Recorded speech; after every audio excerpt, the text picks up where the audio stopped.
first time you made it? Hanggang 2 years old lang ako sa Australia, tapos nag-move na kami ng family ko dito sa Philippines. Tapos for 9 years, dito ako lumaki, dito ako nag-grade school. And it's always been an issue for me na either Australia or the Philippines na kahit 1 week lang yung alis ko, minsan iiyak ako. Tapos nagsasabihin ako ni Mama, ay, babalik ka naman in 1 week, ba't ka umiiyak? Ang isa po sa prinsesa ng drama sa TV5, Jasmine Curtis Smith at si Mommy Carmen! Hi, Ate Shawi! Hello! Good afternoon po. Hello, Mommy Carmen! Hello, Jazz! Please have a seat. Kita niyo po, close na close talaga sila. Beautiful girl, hindi ba? Oo. Magkaiba beauty nila ng ate niya. Alam mo magkapatid pero magkaiba. Okay, please have a seat. Thank you so much. Ayan. Okay. Mami Carmen, si Jasmine lumaki po sa Australia, hindi po ba? Opo, pero nung 4 years old? 2 years old. 2 years old, andito po kami. Dito na. Yes. Pero you would still go back and forth? Yes. We moved to Australia 9 years after we migrated here. Tapos, from then on, from 2005, doon na po talaga kami nakatira. Ayun, tapos umuwi kayo uli ng... Every now and then, fly in, fly out dito sa Philippines. pero si Anne dito na. Opo. Ayun. So, ganito po, Mami. Ano pong style ng pagpapalaki nyo kay Jasmine at kay Anne at kay Thomas po? Mostly half-half ang half-half nga Filipino, Australian. Yun nga eh. Kaya minsan, mostly kapag Australian way, hindi masyado. Hindi masyado. Very Pinay Mostly, si Mami Pinay. with Stricto. our upbringing. Tama. Lagi.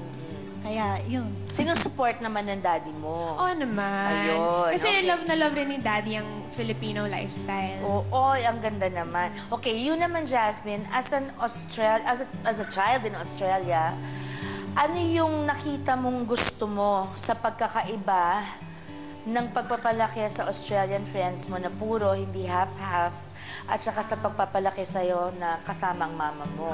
Siguro, ang pinakamalaking difference na nakita ko with how my mom raises me compared sa mga other friends ko doon is that, for me mas heartwarming, mas nafe-feel mo yung love and care from kay mommy, and very nurturing siya with everything I do talaga. Very involved si Mami sa akin. Parang patay na patay ka rin kay Mami, katulad ni Casey.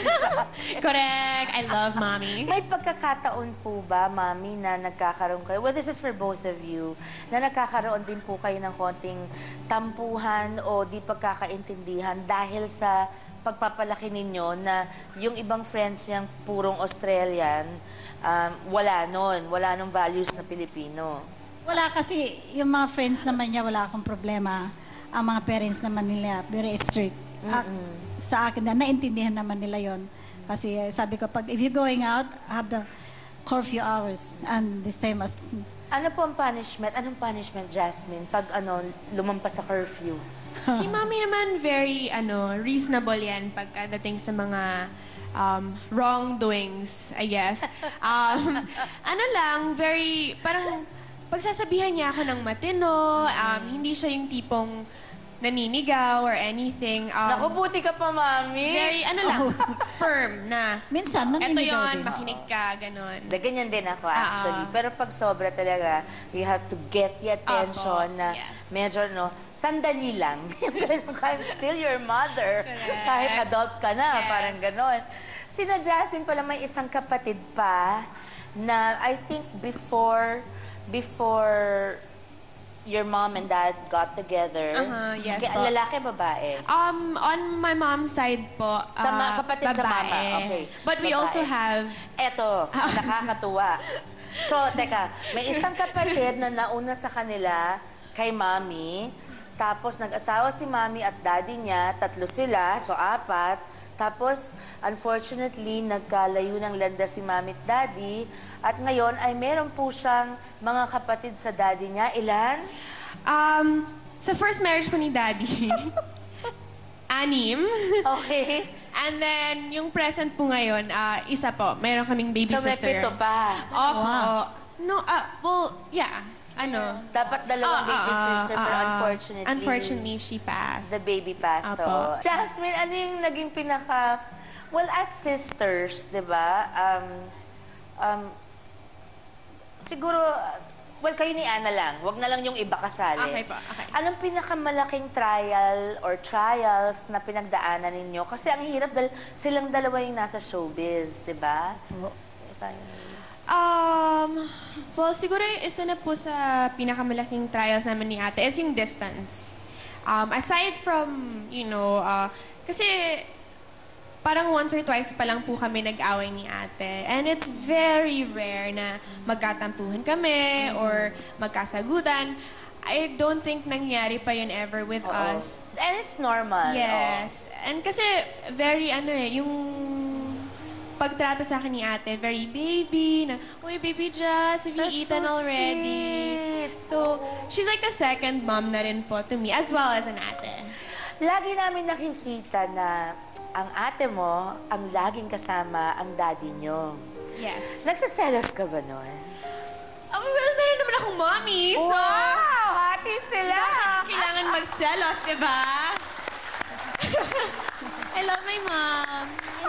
Oh my God! I'm a mommy's girl talaga. And Ata's always been a daddy's girl. Really? Yes. I was always a daddy's girl, kaya up to now I'm scared eh. Talaga? Na baka yung mga anak kong tatlo pa naman yung babae. Maging daddy's girl. Oo eh. Pero mukhang akin lahat. Good. Ayan. Jasmine, you have a 4-month-old sister now. Right? I did, yes. This is the The one one that na you passed, did, di ba? yes. Na she passed. So, how did you cope with the loss of, syempre kahit si Mami, family member na rin yun, di ba? Your sister. I think out of everyone, si ate talaga yung super na crush yung puso. Kasi, Nalaro-laro ba niya? oo, si ate yung nag-spend talaga ng the most time with baby Claire talaga po. So, for me, it was... Kasi po, nasa Australia ako when it happened. So, umuwi po ako for the funeral. Tapos, I saw, even yung mga half-siblings po namin, actually, most of them, dun ko po sila nakilala for the first time. Oo, talaga. Mami Carmen, bilang isang ina po, gaano naman kahalaga sa inyo na maganda ang samahan nilang lahat na magkakapatid? Kahit syempre, yung tatlo, inyo. Iba yung inyo. Pero yung gaano po kahalaga sa inyo, yung magandang samahan nila? Si Anang mostly ang nag-ano sa lahat eh. Nag-put them together na magka-reunion. Yeah. Alam niyo, palakpakan natin sila kasi nakakatuwa yung... Nene-nervous ako eh. Hindi, Mami. Super nervous si Mama. First time. Naku, Mami, nagpapasalamat ako. Dito ka talaga nag-debut. Dito first time ni Mami lumabas dito. First time. Lumabas sa TV, I mean. At dito pa. Salamat po, Mami. Ayan. Okay, sikat ang mga anak ni Mami Carmen, pero mas pang soap opera pala ang naging kwento niya kesa sa mga naging role ng mga anak niya. Hindi ba, Mami? Ayan, parang mas dramatic yata. At kaya po yan na aalamin natin kung paano ito nagbigay inspirasyon sa ating pagbabalik. Siguro mga grade 4 ako. Nung araw, grade 5, nagtitinda po ako ng saluyot.